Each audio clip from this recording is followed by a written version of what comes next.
resmi kita buka. Pemerintah Aceh secara resmi menetapkan kawasan Rawatripa menjadi kawasan lindung gambut seluas 1.400 hektar lebih di tanah bekas PT Kalista Alam di Desa Suak Bahung, Kecamatan Darul Makmur, Nagan Raya. Penetapan kawasan lindung gambut ini juga masuk dalam Kanun Rencana Tata Ruang dan Tata Wilayah Provinsi Aceh.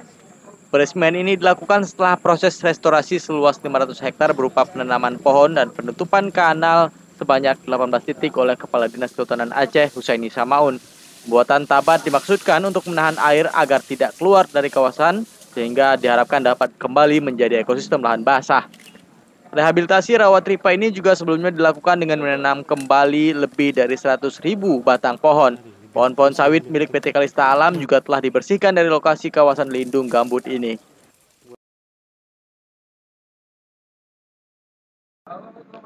Masyarakat setempat menyatakan mendukung upaya yang dilakukan oleh pemerintah Aceh dalam menjaga kawasan lindung gambut Rawatripa.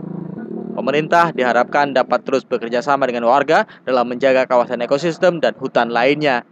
Dari Nagan Raya, Fadil Watubara melaporkan untuk KCV Video.